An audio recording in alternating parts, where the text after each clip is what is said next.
Welcome back to the Film Feeder podcast. I'm your film chef extraordinaire, Jack Martin, here to serve up plenty of tasty commentary from within the world of film. And I'm delighted to be joined once more by actor, producer, and founder of Noble Gas Media, Max Woertendyke. How are you doing today, Max? I'm doing great, Jack. Thanks for having me again. Excited to be here and excited to talk about the conversation. Yes, that's right, folks. Today is all about Francis Ford Coppola's 1974 movie, The Conversation, which is, of course, celebrating its 50th anniversary this year. And this episode, we will be discussing our initial thoughts on the film, its various relevant themes, its historical significance, and ultimately why it is a film that you should be seeking out. And I think that it's worth mentioning as well that here in the UK, at least, the film is actually getting a big screen re-release. The good people over at Studio Canal are re-releasing it with an all-new 4K restoration of the film, and that will be in cinemas over here anyway from the 5th of July. And then later on in the month, they'll be releasing a special collector's edition featuring both Blu-ray and 4K Ultra HD copies of the film. Includes dozens of special features, a 64-page booklet with new essays, copy of the film's poster, and I think this is the most exciting part, a cassette tape copy of the film's soundtrack. So that's something for hardcore fans of this movie to purchase when that hits shelves over here on the 15th of July. So let's get right into it, and we'll start with you, Max, because this movie means a fair bit to you already, doesn't it? Yeah, it absolutely it does. So much of the work that I do as a producer and as when we're developing films are films in a sort of thriller genre. And so when I think about, the films that sort of deal with that in, I think, a fascinating way, The Conversation is one that I always look to. And in fact, is a film that I've many times watched prior to filming or prior to sort of getting into some creative meetings with people I'm working with on thrillers in particular. I just think there are so many fascinating sequences and elements throughout the film. I think, you could argue that it sort of has a very clear, actually, like three-act structure. Each of those acts, sort of has these different sequences in which the way information is doled out to the audience, I find incredibly intriguing. And I find that as a viewer of the film, my imagination and my curiosity is really strung along in a fantastic way, both from a sort of, the mystery thriller part of the story and also just the character driven parts of the story as well. And I've seen this film, a bunch of times and watched again, obviously, in preparation for this. And every time I think I sort of see a little bit more or revealed to me in an exciting way. Yeah, and for me, this was actually quite a unique experience for me because this was a film that, until this episode, I actually had never seen. I mean, I'd seen clips of it before, people had shown me like the opening scene or whatever, but I never saw the actual film as a whole. And I actually went out and bought the DVD, support Oh, physical wow. media and all that. But I watched it and, I was very impressed by it. I felt that it was a very tightly paced film. It's got a lot of really interesting twists and turns. And I think for me, the real standout of it is just the way that it's filmed. It's quite a compelling mystery in and of itself, but I think a lot of that is amplified by the way that Francis Ford Coppola really kind of fine-tunes the film. And we'll be talking about how that is possible with all the cinematography and the editing, especially the sound design as well. And I think that it really grips you. I think it really leaves you on the kind of edge of your seat. I know to use that old cliche, but it's a very special film. And I think it's quite fascinating, because when Francis Ford Coppola made this, it was in between the first two Godfather movies. And it's I mean, like, when you look at his filmography and you realize when this film got made and that entire decade for him, obviously like an incredibly fruitful decade between The Godfathers, Apocalypse Now. But to think that this was his sort of, in between these big studio tent poles of The Godfather, no one I think knew just how well The Godfather would do. But in between those big studio movies, this desire to sort of make this smaller, contained, for him more independent. So this is a film that he must have felt. I don't know anything. I don't know him, but he must have felt compelled to make in an extreme kind of way. That just given everything else that was going on, I think it's safe to assume that his plate was pretty full, and so his compulsion to make this film must have been strong, which is of course also interesting. Just thinking about Megalopolis now, and thinking about sort of this last film of him, is that he clearly has also been compelled to make despite anyone else's protestations or reservations. I sort of said, no, I want to make the movie that I want to make this movie.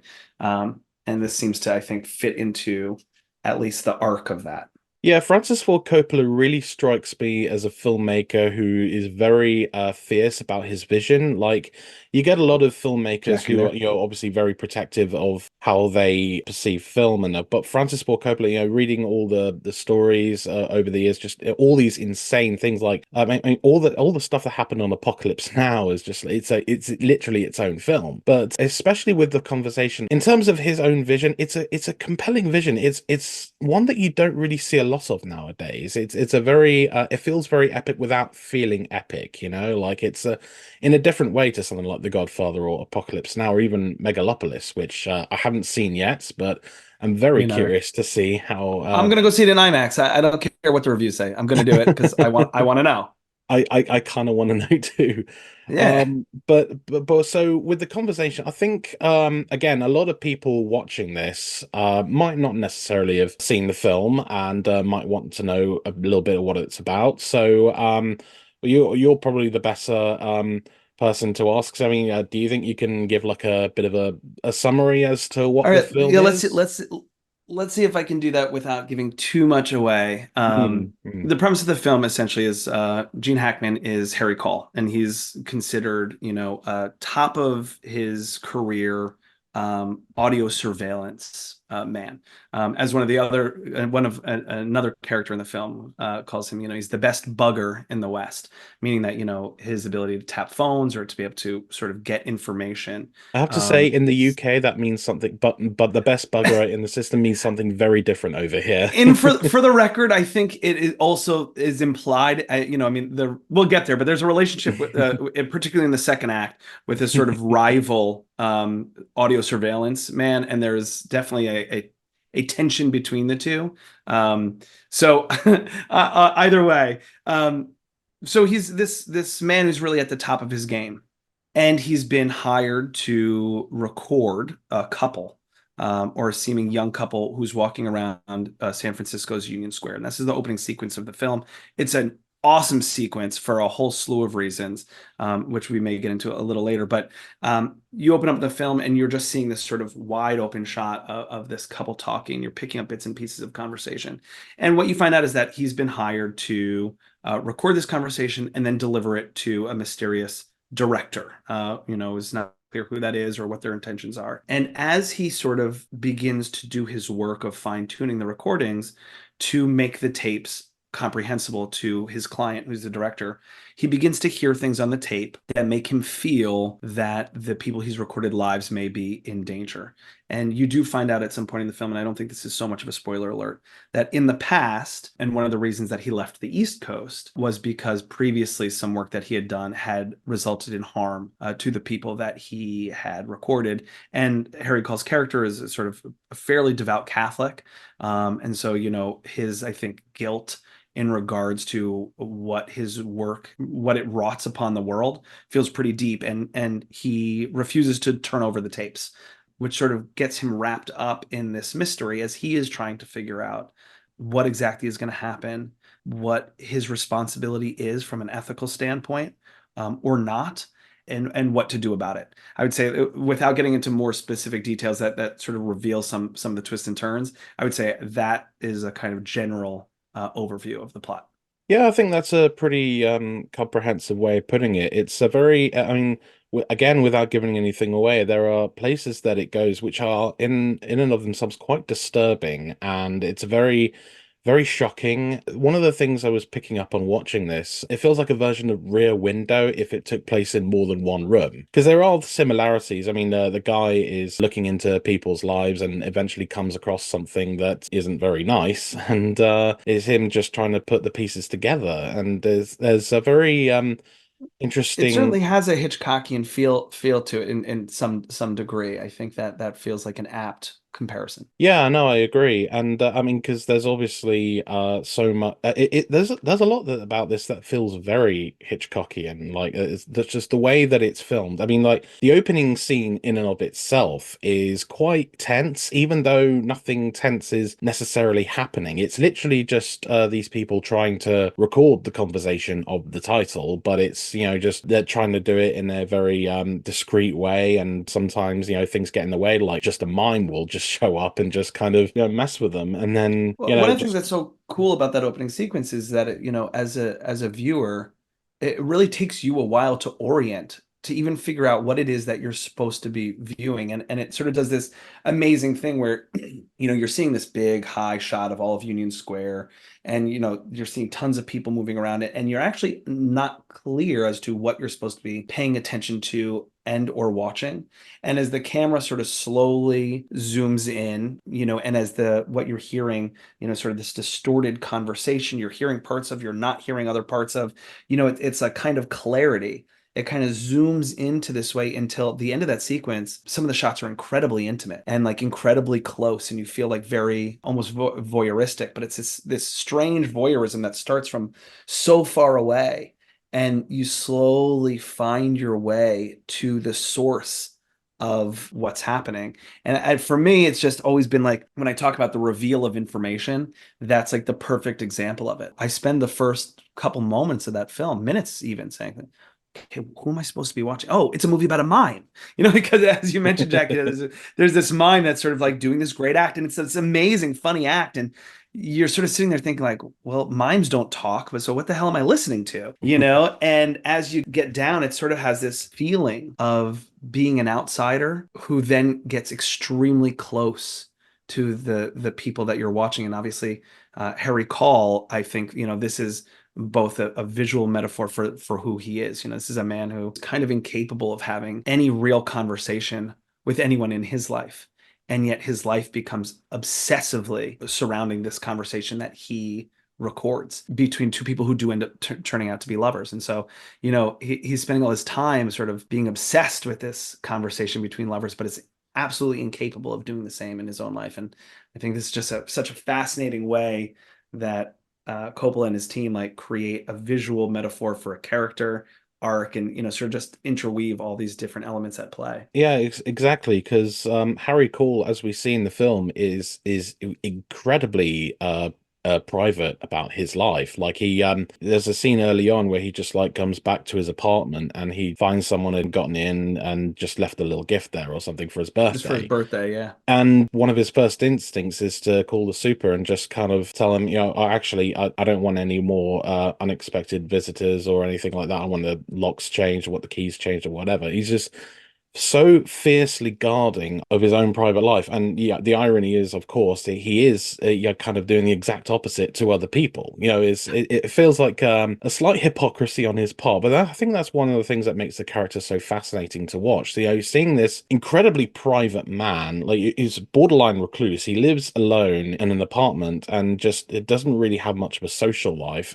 Just really, like you say, becoming obsessed with a recording of people who he doesn't know. He doesn't really have a conversation with either of them throughout the film, but he's just so deeply embedded into what they're saying that it's just like maybe it's his way of trying to connect with the world and in a sense kind of make up for his past mistakes. Yeah, I mean, I think in that scene you reference where he calls his landlord, I believe he says something like, because the landlord, you don't hear it, but is presumed as saying, well, we need an extra key in case there's a fire or, if there's something dangerous. And he basically says, I'd rather have all of my effects burn up than have someone have access to my apartment. And when you get to the final image of the film, which ultimately he sort of in a paranoid rampage, I guess, sort of Hmm. disassembles his apartment, in a way that almost feels surreal rather than literal at the end of the film. But the final image of the film is him sitting in his apartment entirely destroyed.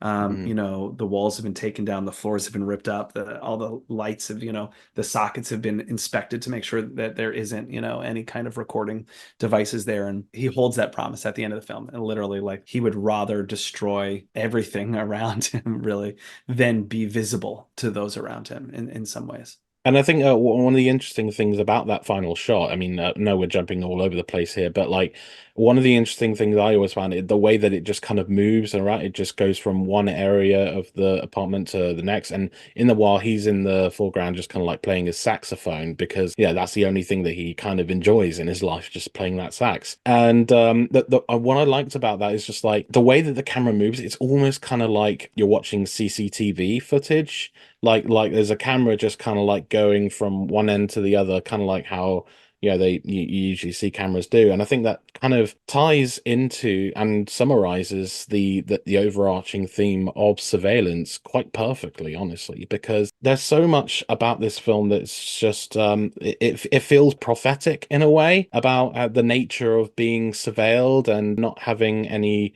much of a right to privacy in a modern technological age. And I think this film kind of really taps into the paranoia that, maybe, this is an Orwellian future after all. Maybe there is someone like watching us, like you said, in the walls to where we're just kind of pulling everything out and just kind of making sure that there's nothing there. So it's kind of fascinating how Coppola really kind of brings all those themes together in such breathed visual language.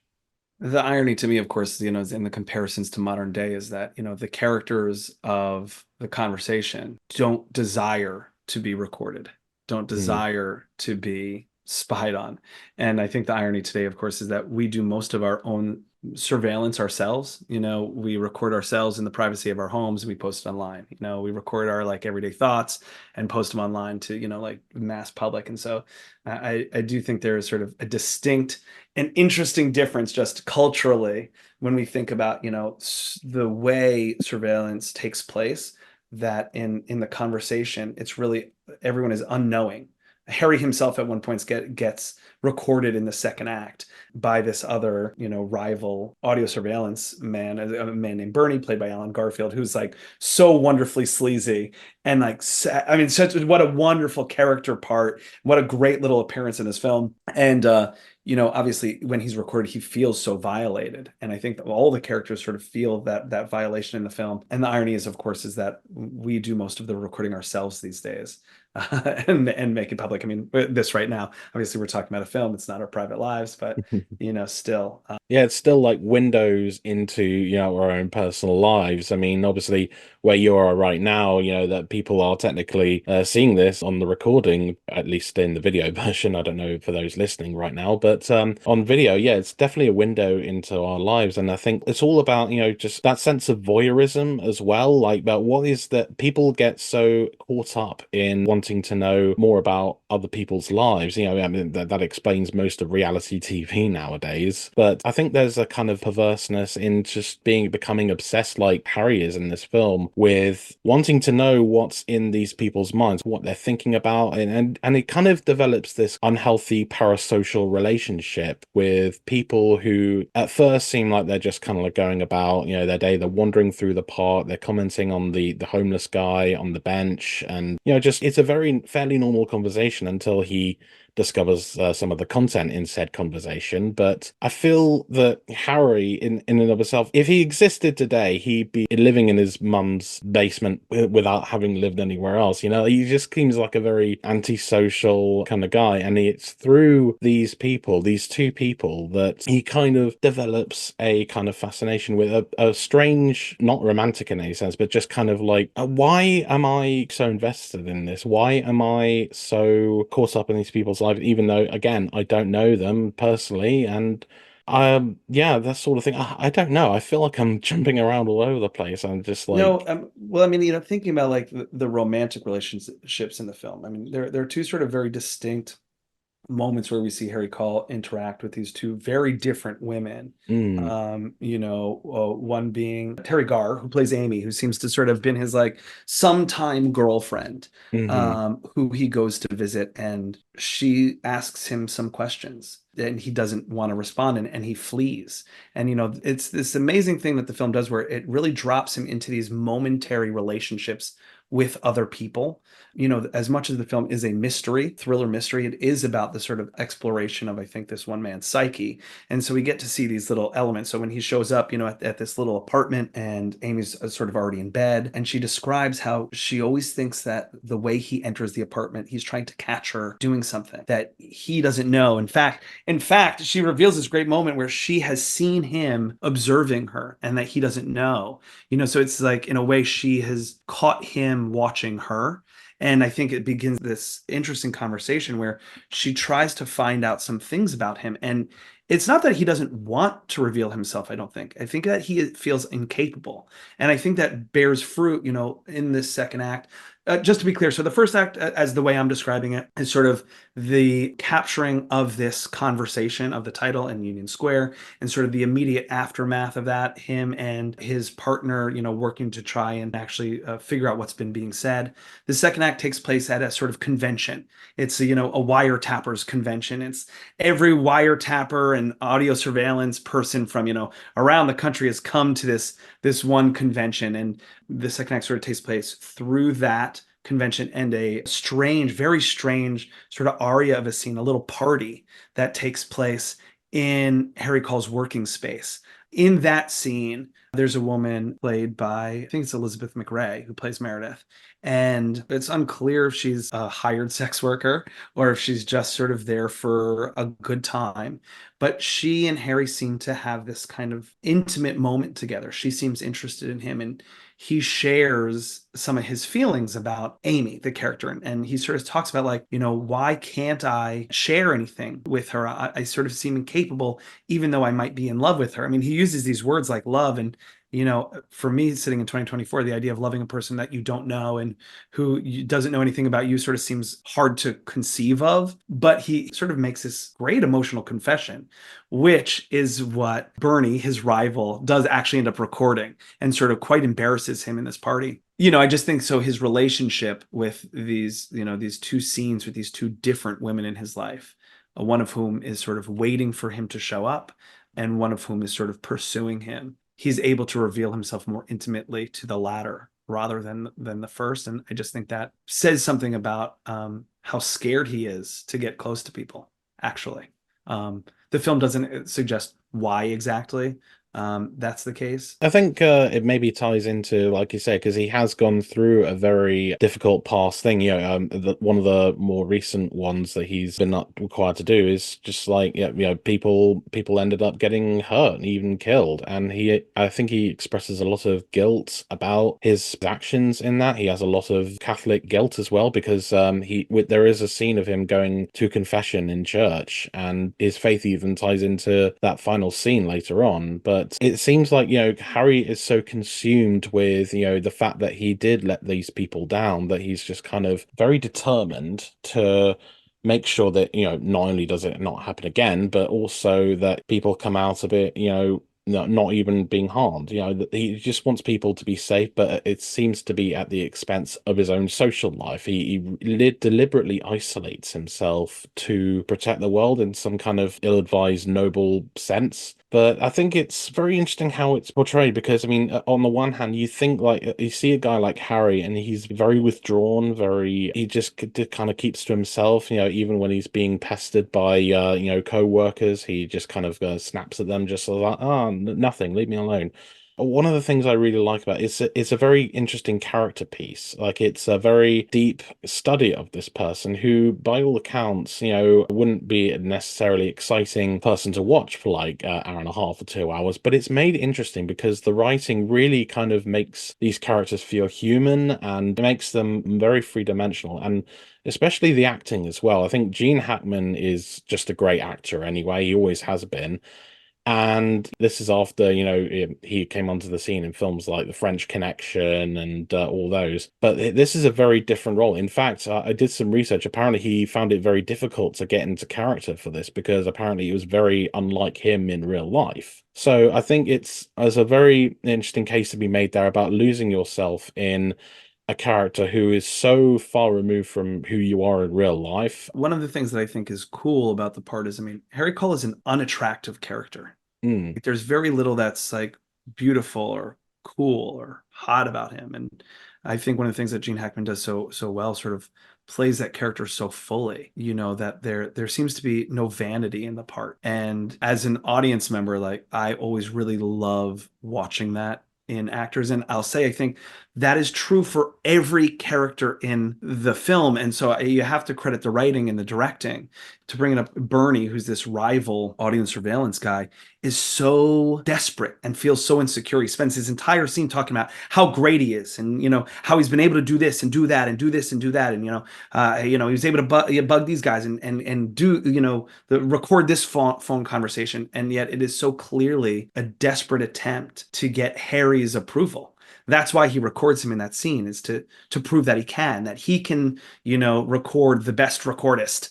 He gives a little reveal as he talks about the first phone he ever tapped was in the halls of his tenement building in New York. And you just get this glimpse. He's a short man. Alan Garfield is this short, sort of like, he kind of like scrappy kind of guy. Also not a beautiful man, it's like, and in any kind of like sort of statuesque kind of way.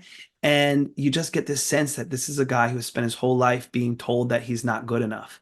And, God damn it, he's going to prove otherwise. But the sort of clarity with which these characters reveal themselves. Terry Garr's last line of Amy is, she says to him, I don't think I'm going to wait for you anymore. The characters speak in a kind of honesty and truth, and in some ways they're all very exposed.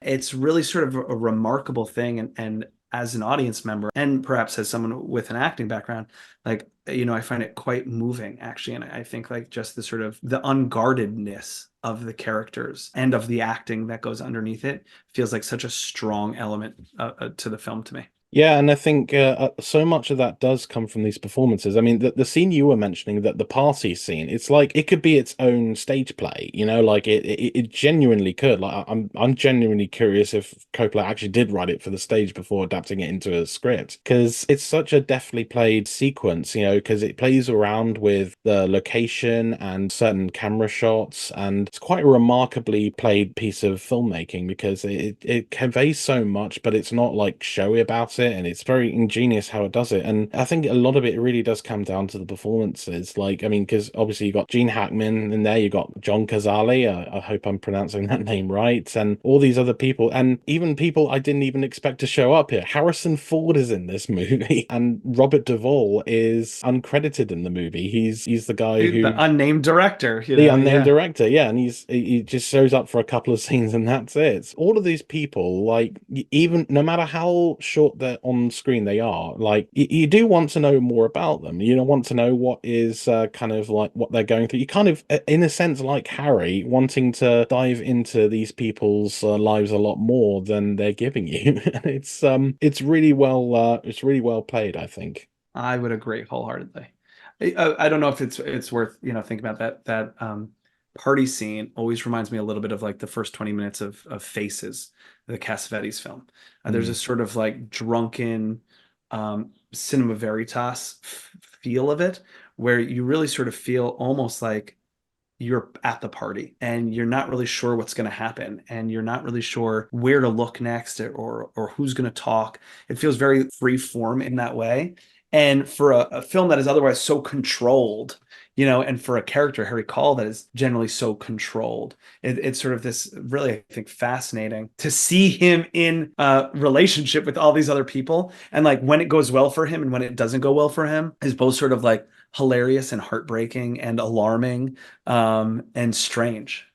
Yeah, it's quite powerful, and that's it's really the one time in the film that you really do see him properly interact with people, and there are moments where he genuinely feels at ease, like he's genuinely let his guard down. He's opening himself up to all these people, and then they just kind of throw it back in his face, and it's quite cruel, but it's also quite indicative of the character himself. Like you can tell that this is a man who desperately wants to connect with the world, but he is so consumed by the actions of his past that he just won't allow himself to do that. And because of that, he has kind of become like a bit of a shell of himself. Like he's really just kind of so isolated to the point where, who he maybe once was, maybe doesn't exist anymore. There are fragments, but by and large, the Harry Cole that everyone regards as the best bugger in the West, or the East, I can't remember. Either way, the best bugger. Sounds so weird in the UK sense, but you know what I mean. Like he's the best bugger in the East, but he's yeah, he's just not that person anymore, and it's quite tragic when you think about it because this is a guy who, by all accounts, should be more I outgoing than he is. I think that's like a fascinating point actually that we haven't talked about, and it's not something that I think gets brought up in a lot of the reviews, which is that part of what Harry's character is that like he is his fall from grace, is that he's gotten worse at the job. Very early on, Stan, who's his coworker, he accuses. He says, you shouldn't be listening to conversations. You should just be thinking about the recording. The recording would be better. You don't pay attention to what they're saying. That's not our job. Our job is just to deliver the tapes. What happens thereafter has nothing to do with me. It has nothing to do with us. We're not to engage, and over the course of the film, you sort of see him make a series of mistakes. Harry too has gotten sloppy. And I think like part of the reason he's gotten sloppy is because he can no longer afford to feel objective about the things he's listening to. He is no longer like us as an audience member, an objective external voyeuristic force. He keeps seeing himself in the stories that he's recording. He feels his faith is involved. I mean, what a thing to feel like what you're doing is so tied up with your faith, which is like part of his deep identity. He tells Stan early on, don't take the Lord's name in vain. It's like a great moment because up until this point, we have no idea that he's been religious at all. In fact, we wouldn't assume he is. He's listening, eavesdropping on these people's conversations. He seems like free to, otherwise like, talk freely with his coworkers in a sort of gruff manner, but so when this moment happens, you think, oh, this is a character who has a deep Catholic faith, who does believe in a God, and it seems that who he is and what the ideal of his faith are no longer quite matched up. And I think, so much of the film is about this man who reached a pinnacle in his career and also like is no longer as good at it as he used to be. And therefore his identity is eroding even further. You could say this is almost his come to Jesus moments. Yeah, yeah, literally. So yeah, I think those are all really good points, but I think we do have to address a real star of the film, and it's quite an unexpected one. It really is the sound design. We should mention the sound design was done by a guy named Walter Murch. He's quite a known editor. He's worked on everything from the Godfather films to Apocalypse Now. I think he won an Oscar for The English Patient. He's also worked on some of the earlier George Lucas films, American Graffiti and THX 1138. And he creates the sound in this, and sound is a real secret weapon of the film. One of the very first things is like you hear just all the scramblings of the recordings or the audio recordings, and it's put to quite eerie use in the film, and it feels otherworldly at times. Like when you're watching people speak, the stuff that comes out of mouth is just like all garbled and fuzzed and stuff, and it feels very odd until it's like adjusted, until it's then some sort of speech is much clearer, and the sound is quite stunning in that regard. It really kind of makes you feel a bit more creeped out because you just don't know what's going on until it's all fiddled around with. When you mentioned earlier that, you're getting a theatrical re-release in the UK, I just thought, Mhm. what an amazing way to watch this film is in a theater, if there's a 5.1 surround sound mix, like really getting to feel enveloped by the sound would be genuinely an experience worth having, I think, because the sound design, and I also want to mention David Shire, who, did the music for the film as well, too. There's Mhm. like an amazing sort of like little piano theme that plays throughout that I connect very much with the film. And I think just being in that aural universe of the film would be such a wonderful treat because it really is its own character. And in fact, a large point in the plot, a big turning point in the plot has to do with the way one listens to the sounds in the film.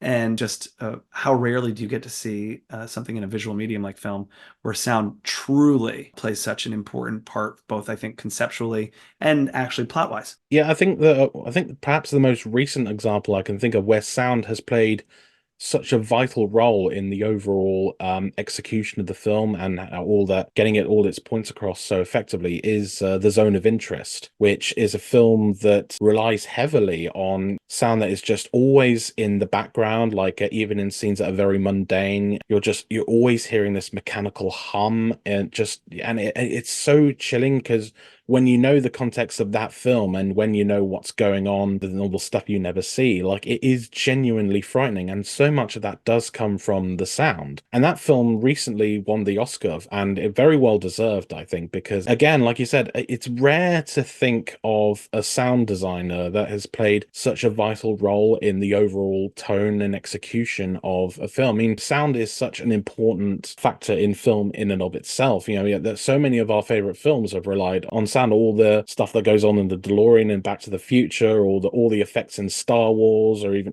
in my case as a Brit, you know, all the TARDIS sounds on Doctor Who. You know, but point is, sound has a way of really amplifying a viewing experience. And in the case of The Conversation and a little bit of The Zone of Interest as well, it really helps the storytelling because, like you said, so much of the plot hinges on what a character may or may not hear in a certain recording. And the way that it just kind of unfolds, it's a real like M. Night Shyamalan before M. Night Shyamalan kind of twist. You know, like all the pieces come together and it's like, oh my God, that's what happened. Like it's really quite ingenious how this guy, again, his name is Walter Murch, he really just kind of gets to the heart of it and really makes the film even better.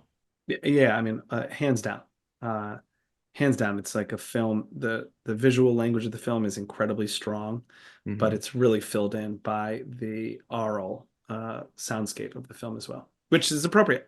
Absolutely, absolutely. I mean, it's a film called The Conversation. It wouldn't work as a silent film That's exactly. right. I will say there are parts of the film that are quite silent, and I think Mm. like that too is part of it also. That like the parts that have sound, there's some parts that are quite loud, or the saxophone playing that you mentioned earlier too. It's like a very brassy, forward-facing sound. It's hard to mistake, and the where the sound, the film, the silence in the film bumps up against the sound in the film, I think also helps create this very exciting sort of rhythm.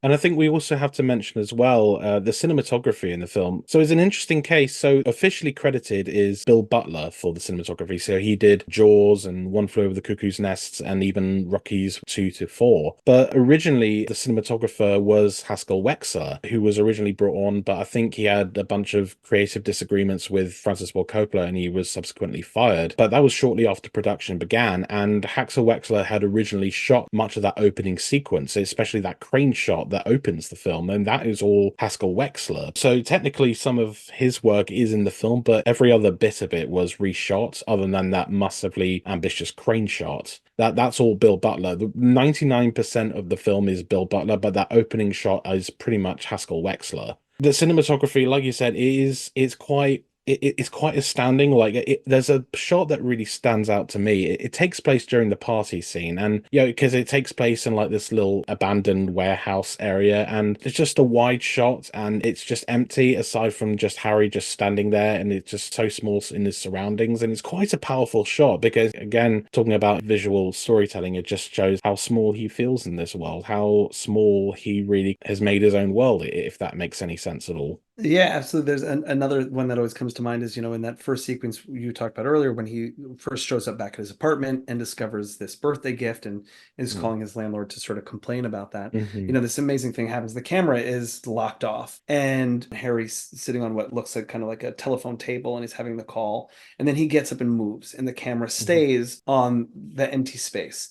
And then it pans to lock back off. He's now sitting on the couch and the scene continues there for a while and he gets up out of frame again and then walks back into frame and it makes me think about what you were saying earlier about the sort of the CCTV surveillance footage, but it's this very interesting thing also where like the camera does not follow Harry. That Harry walks in and out of the frame and disappears from view and reappears from view as well. It's like almost as if in some cases, the camera is not any more focused on Harry as a unique individual as Harry is focused on ostensibly on these unique individuals he's recording. There's sort of an objective, again, voyeuristic point of view from the camera, I think, that comes throughout.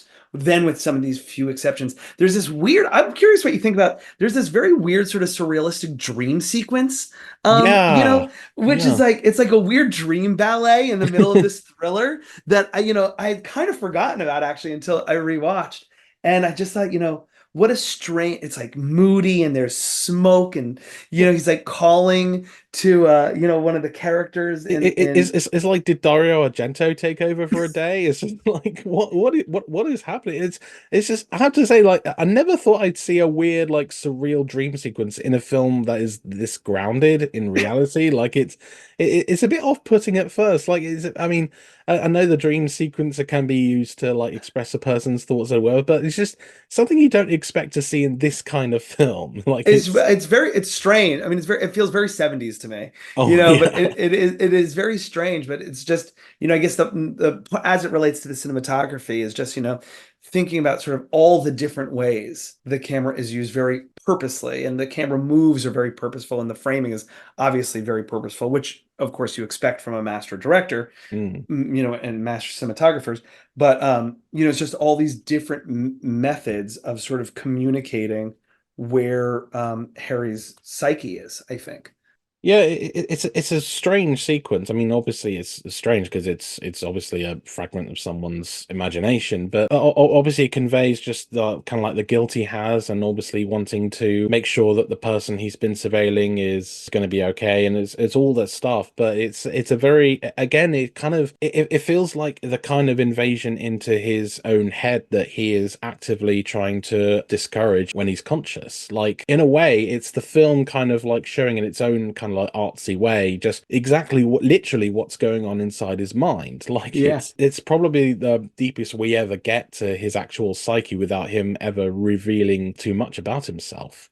And it really definitely worked with a lot of people, because obviously when the film debuted in 74, like, it was quite critically acclaimed. I mean, again, Coppola was coming off of The Godfather at the time. I mean, he made this, again, like we said, he made this in between the first two Godfathers. The only two that really count. I mean, let's be honest about it. Yeah, so you made it in between those two, and I think all the attention that Coppola got from The Godfather, obviously, people were curious. It's like, oh wow, it's this new film from this same director, and it's very different, but it still worked. The film, it got a huge amount of acclaim at the time of its release. It got nominated for 3 Oscars. It was Best Picture, Original Screenplay, and Sound, all of which honestly makes sense for this kind of film. And it even won the Palme d'Or at Cannes. Francis Ford Coppola, I believe, is one of a few directors who holds the distinction of winning 2 Palme d'Ors. He also won it for Apocalypse Now, I believe. So it's definitely had its fair share of critical acclaim and obviously awards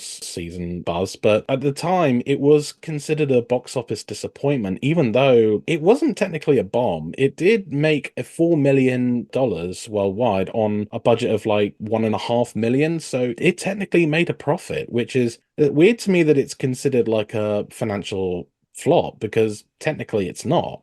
I I mean, I mean, guess like the two questions, and the one thing that we don't know is like what the P&A spend was on it. So I mm, mean, I guess like that will obviously in a film that's really only doing like 3x or 2x, like a big P&A spend could bite into that a lot. I also think it's just that in comparison to The Godfather, mhm. in comparison to sort of the rest of his work from that decade, it just feels like quite modest in comparison. The Godfather in 1972 made somewhere between 250 and 291 million dollars. My God. So, of course it costs quite a bit more to make, but you're hitting almost 300 million dollars, a film that's going to make 4 million here. This is an American Zoetrope film too, so it's like sort of in the indie. It's an in it's a Coppola indie, and Yeah. I think that just maybe just in light of the sort of financial success of the films that surround it, it just feels like a dud.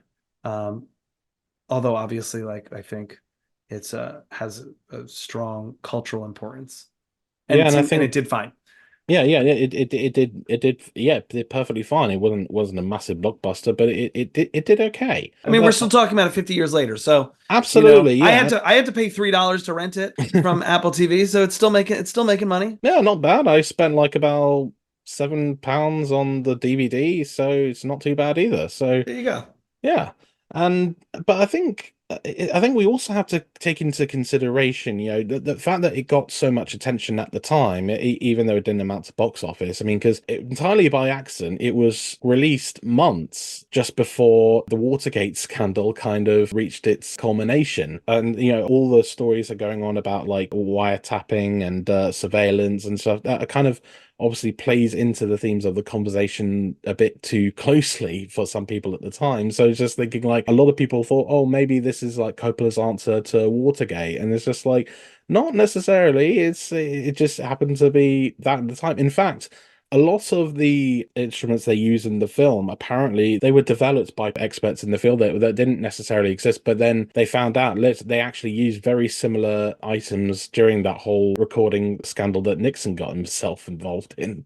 Yeah, I think, I mean, obviously the timeline that it makes to make a film, you can't make a film a couple months prior to something, I mean, No, it doesn't work at that speed. no, So, it this doesn't. is obviously it was something that had been on Coppola's mind for some time. And I think probably was just like in some ways in the culture's mind in general. This is like this different idea of what back to what you said originally, this different idea for the American public in particular about what privacy meant, what it meant to be recorded, what it meant to be in private versus be in public, and just, what kind of access people could have to that part of yourselves.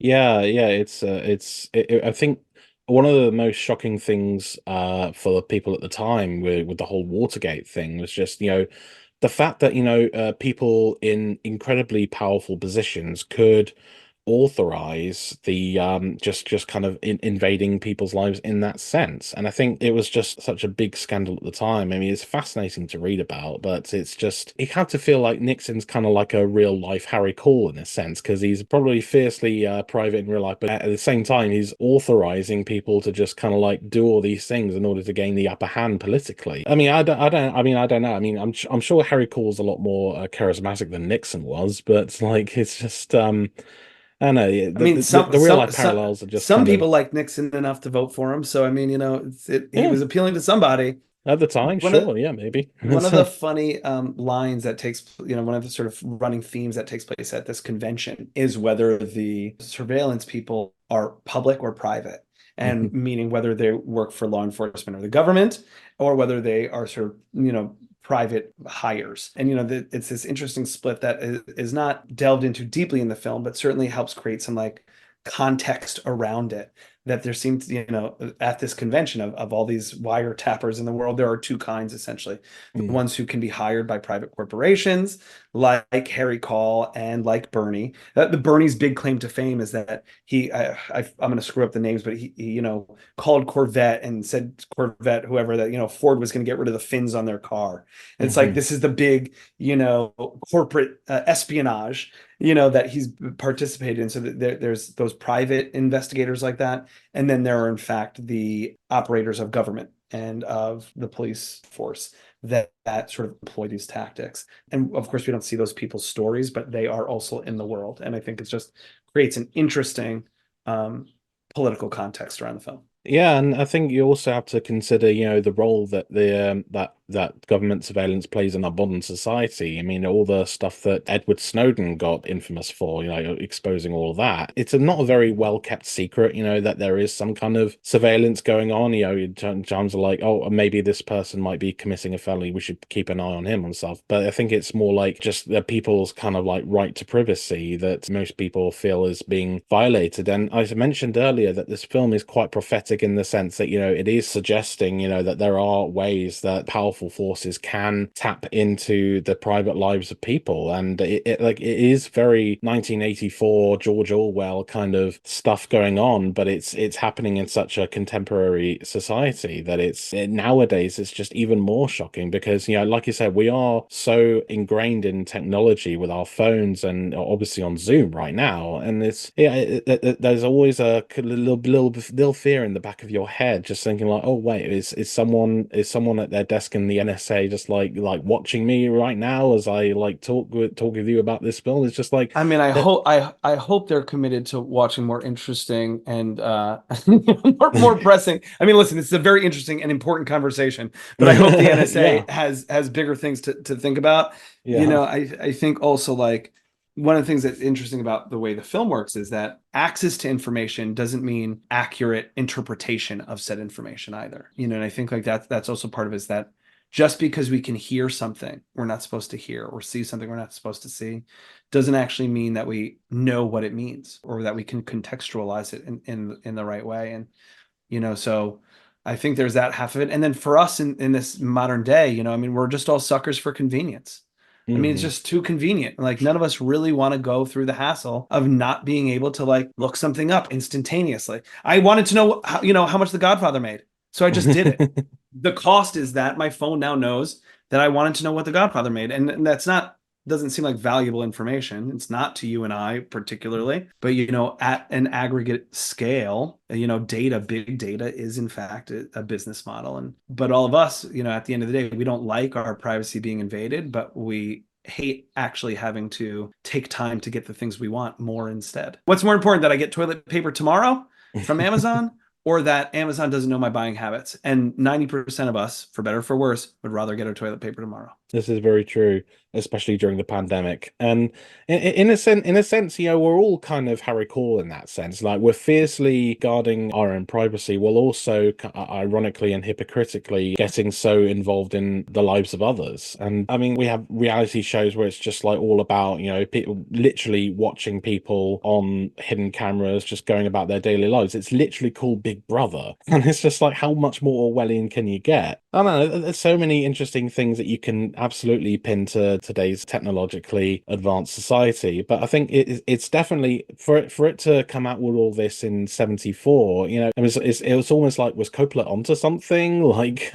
when did it just kind of like spring to mind while he was like stomping grapes at the winery or something? It's just like, oh no, but it really is it really is fascinating, and it's got a lot of themes that like, really makes you think. And I definitely think a lot of people should definitely watch it. Like if you want like an alternate Coppola film that is very not unlike some of the stuff that he's done. Like everyone knows him for like the Godfather films, Apocalypse Now, and more recently Megalopolis, which looks and sounds insane, by the way.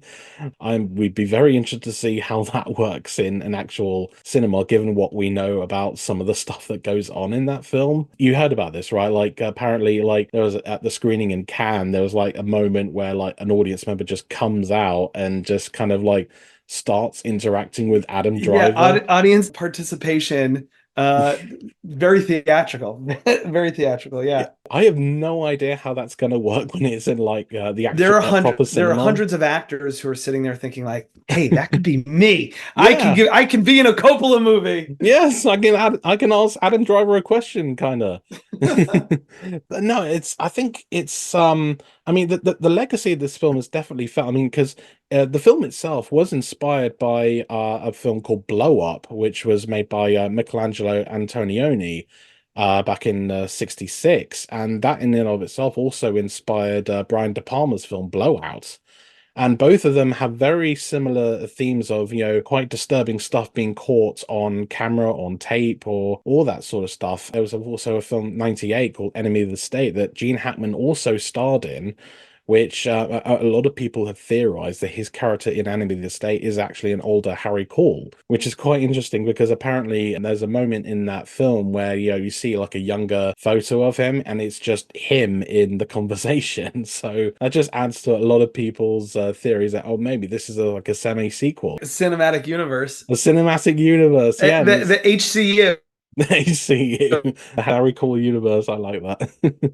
But no, I think just to go back to what we were saying, I think The Conversation is definitely a film that you should see because it's quite a tense film. It's unpredictable. It's got really interesting characters and it has really strong themes that really play well 50 years later. And I think that it's quite powerful in just how prophetic it is about the nature of surveillance 50 years before its time, before it really kind of has taken off.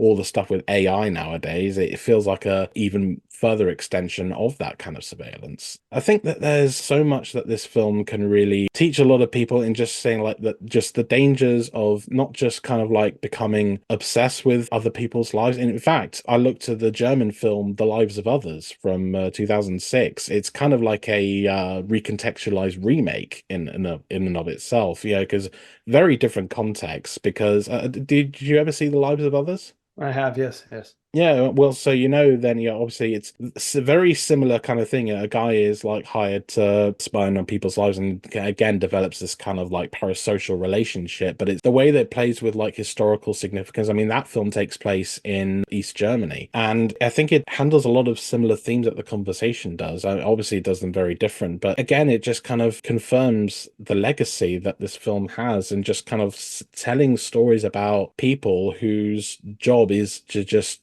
literally investigate the lives of others, whether it's for nefarious purposes or just because you've been hired to do it or whatever. Yeah, I think it's very powerful in that regard. So that's that. I mean, that's all I have to say about it. I mean, but you obviously know much more about the film than I clearly do. So, I mean, No, no. what would you say your reasons are for people checking out this film? The simple truth first, when I rewatch this, I made my mom and my sister watch it with me. They Okay. happened to be in town, and I thought it'd be fun. And I think they are not they've not seen the film before. That they don't have their own biases for it.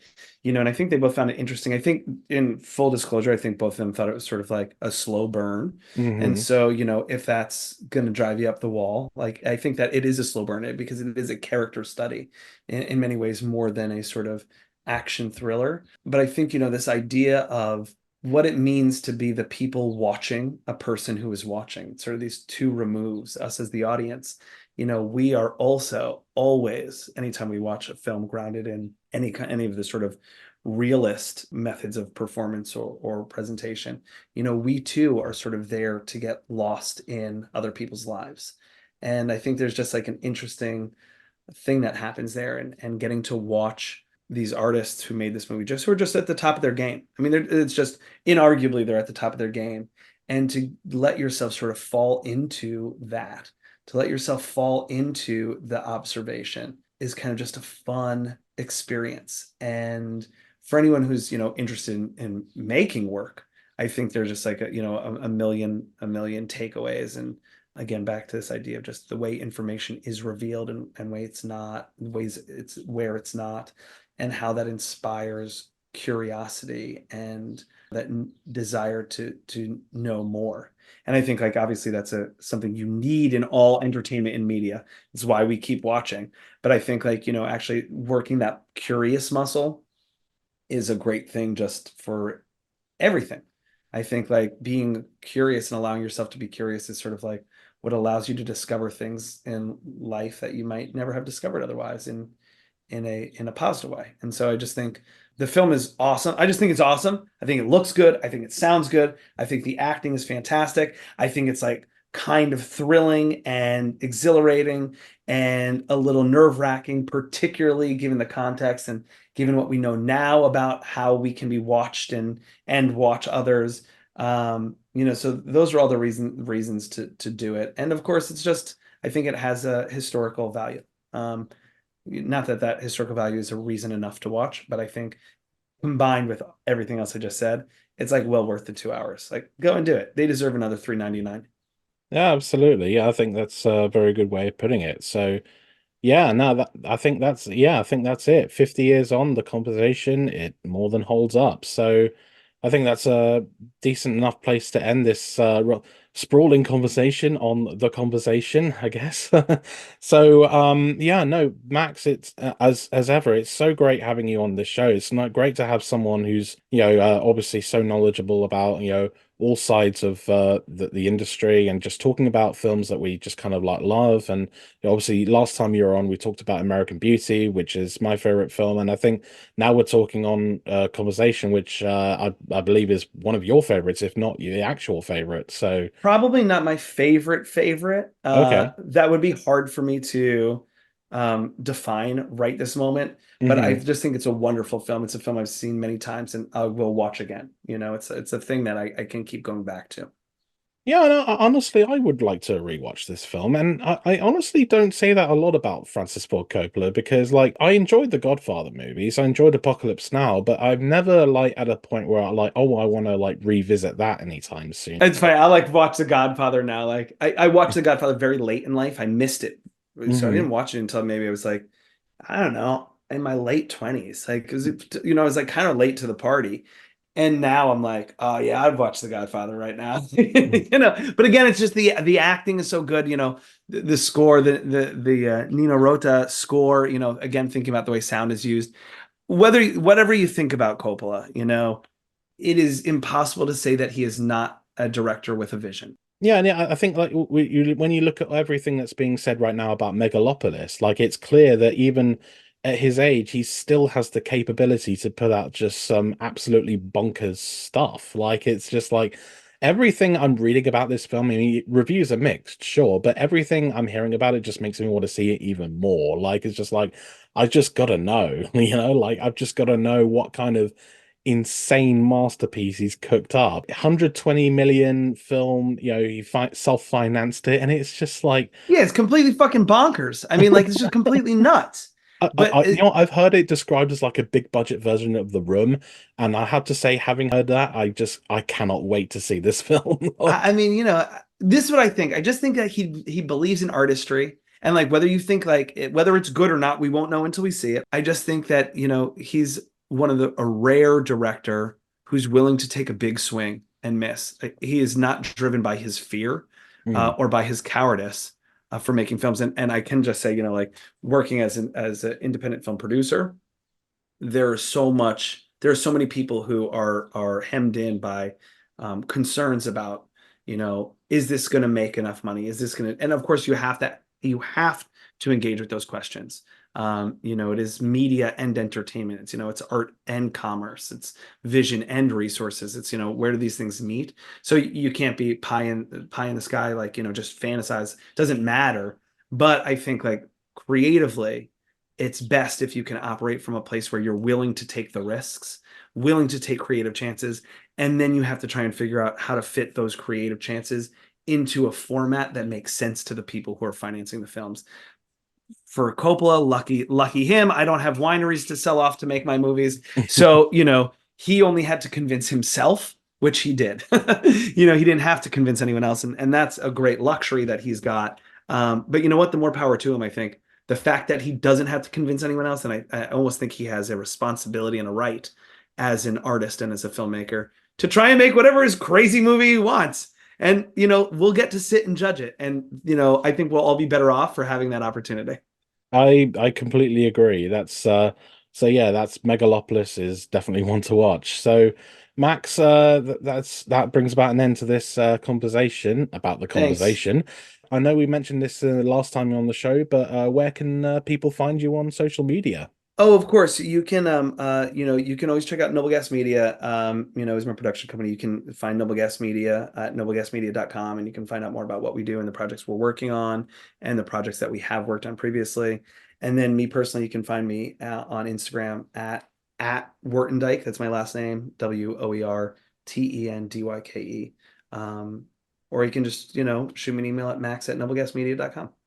Awesome. And I'll link to all of those in the episode description. So yeah, no, I think that's about it. Thank you very much for listening or watching, whichever platform you may be listening on, and look forward to talking more film stuff next time. So for now, thanks for watching or listening, and Max, it's great to see you. You too, Jack. Thanks so much for having me as always. That's all. Until next time. Till next time. Bye. Hey, you've made it to the end of the episode. Thank you so much for sticking around. Please like and subscribe on whichever platform you may be listening on. Make sure that you're following Film Feeder on all our social media channels, the links and handles to which are all listed in the episode description. And do consider supporting Film Feeder either on our Patreon or Ko-fi pages, the links to which are also in the description, where even the smallest donation, either monthly or as a one-off, will be an enormous contribution towards helping a hard-working creative like myself. Finally, don't forget to visit the Film Feeder website at filmfeeder.co.uk, where I post regular written reviews and weekly movie menus that round up all the latest movies coming to cinemas, streaming, and on demand here in the UK.